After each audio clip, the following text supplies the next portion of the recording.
Tim Burton.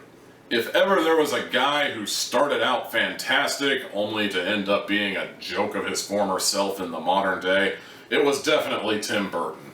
This dude put out amazing movies in the early days. We're talking The Nightmare Before Christmas, we're talking Beetlejuice, we're talking Batman, for crying out loud. He made 2 of the 4 Batman movies that are some of the best Batman movies in the universe. You know, he made the good ones, the ones that had nothing to do with Joel Schumacher. That's a rant for a different day. Unfortunately, here in the modern day, the most that Tim Burton is known for is his utter butchering of Alice in Wonderland, trying to reboot Dark Shadows and The Lone Ranger to very piss-poor results, and being in a bit of a hetero life-mate relationship of sorts with Johnny Depp. Hey, if you can explain it better, I'd like to hear you try.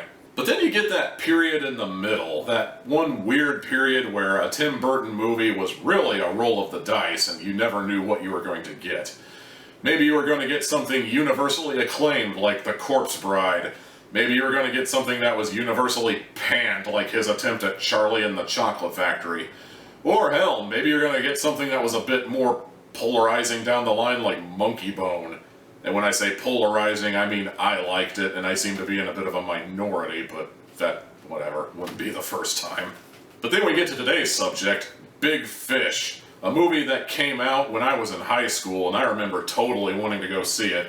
Unfortunately, I couldn't get anybody to agree to go with me to see it, and going to the movie theaters alone is apparently frowned upon, so I ultimately didn't go. It also didn't help things that the girl I was dating at the time already went to go see it with her brother before I even found out it existed, and she told me it was pretty goddamn terrible, so, you know, I took her word on it and never saw it until now. And now that I've watched it for myself, I have to confess something right now. I didn't actually finish this movie. I actually stopped halfway in because, oh my god, this movie.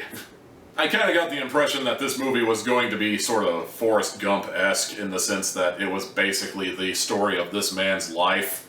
You know, because it's telling a bunch of random short stories within the framing of an old man reminiscing about his life and times.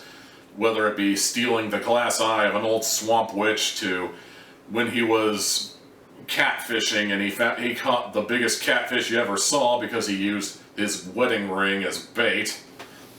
But do these all connect together? I imagine they do somewhere in the second half, but in the first half of the movie they all just kind of seem like random stories that don't really add up to much. There's clearly symbolism in this movie, but it's not beating you over the head with the symbolism like some of the movies I've seen in my lifetime tend to do. Like, the clear metaphor they're going for is that the main character was, in fact, a big fish, you know? He was one of those guys who had big ambitions, but was never going to accomplish them if he lived in the middle of fucking nowhere, Indiana, or wherever it was he lived. I honestly forgot. I take great notes, by the way. But the overarching metaphor comes in the form of him growing to the point where his body aches, you know, like growing pains to the nth degree. It's basically gigantism is what it is. And at one point he's reading the encyclopedia and he finds out that, you know, goldfish are as small as they are because they live in that small bowl. But if, you know, you take a young goldfish and put it in a big bowl, then the goldfish will grow bigger and bigger, you know, it's the whole big fish thing. Is this actually true? I don't know. I don't know the first fucking thing about goldfish. I think I've had a grand total of 1 goldfish and it ended up becoming cat food when I wasn't paying attention one day, but that's a story for a different time. So I get the metaphor, but just because I get the metaphor doesn't mean that the movie holds my attention from start to finish. I really don't want to say that the movie is boring, but I feel like the movie is definitely all over the place. Like, at least in the half that I saw, it really didn't feel like there was any real connecting theme other than the fact that the main character, as a kid, supposedly saw how he was going to die, and so he doesn't live in fear of death because he knows that this situation where it could prove to be fatal is nothing because I know this isn't how I die.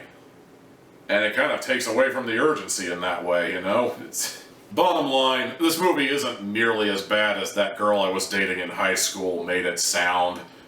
but it's definitely not the best movie I've ever seen. It's not even the best Tim Burton movie I've ever seen. It's not terrible, but it's definitely not good. I give it an A for effort. Unfortunately, I also have to give it 2 hats out of 4.